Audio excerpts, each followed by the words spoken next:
Nasy-panamboarana ny lalana eto Antsenakely ato anatin'ny commune Antsirabe voalohany.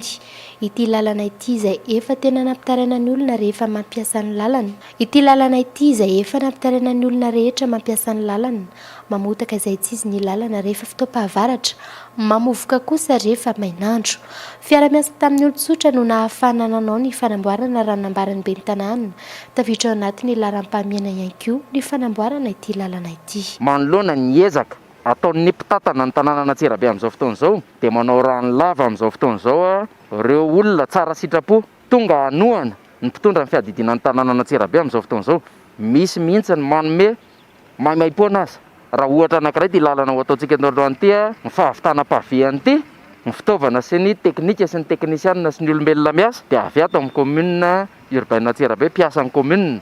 Fa misy olona izay tsy mitonona anarana hatreto aloha nangataka izy mba tsy hotononona ny anarany fa dia ame maimaipoana satria dia andeha ho vita pave ty lalana ty. Mety ohatrany ny fanentanana natao ireo malala-tanana amin'ny fijerena ny asa fampandrosoana atao eto anivon'ny commune ambonivohitra Antsirabe raha nambara ny ben'ny tanàna hatrany, indrindra fa amin'ireo lalana tena tokony asim-panamboarana manokana. Efa miaro ihany koa ireo fitaovan'ny commune no nasim-panamboarana noho ny filana amin'ny fanamboaran-dalana tanterahana eto anivon'ny commune.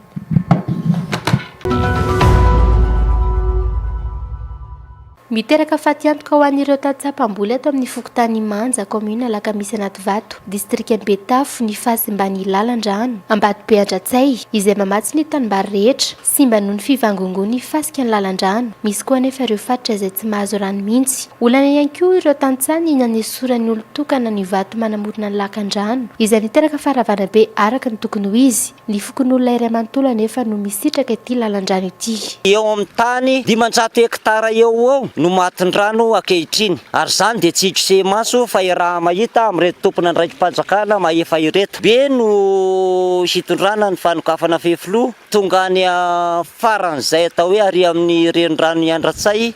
Zay no fanarahanay ka ao moa ny tambajotra amin'ny fanatanterahana ny asa fiaraha miasa ihany koa mba hahasoan' zany fambolena zany ho an'ny fampandrosoana. Tsy maintsy hojerena faran'izay eny ny fanarenana ahafahany tantsaha mivelona ara-dalàna amin'izao andro maina izao ihany koa no ahafahana mikitika izany. Ireo diaspora zanaka ampielezana aty amin'ity faritra ity no nahitana ny fitaovana natanterahana ny asa eto. Lakandrano mirefy 3 kilometatra sy 700 araka izany no asim-panamboarana. Tonga ty atorana ty Madagascar moa ny tenako ary rehefa tonga tao Anjanapara distrikan'i Betafo izay tanindrazana dia maro ireo olona izay mitaraina ny lakandrano amin'ity faritra ity.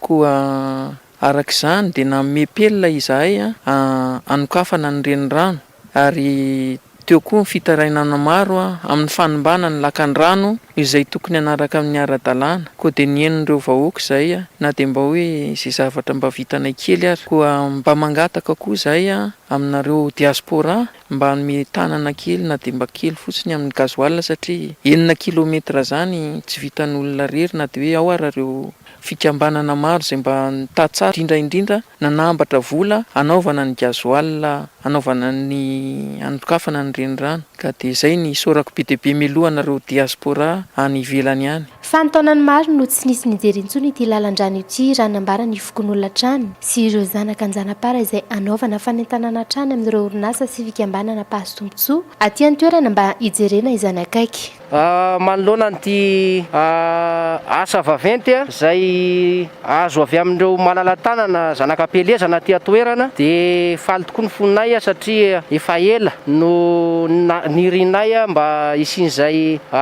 fijerena ny tatsaha aty ambanivohitra zay. Ka manoloana an'izay indrindra maro ireo mpisitraka tombontsoa na aty atoerana na ny any ivelany indrindra ireo mpanome fambolena aty tanàna dia mba mangataka tolo-tanana amin'izareo zahay satria tsy efa nirery ny fanaovana asa vaventy toy izao na mety ho carburant zany na zay fantany fa azo ny anampiana enina ny fitondram-panjakana raha dia angatahanay tolo-tanana satria efa hatry ny ela efa ho 3 taona mahery no nisy farany zao kurasy fefoloa zao. Ny herinaratra araka izany no nanomboana ny fanamboarana sy ny fanarenana ity lakandrano eto Anjanapara ity.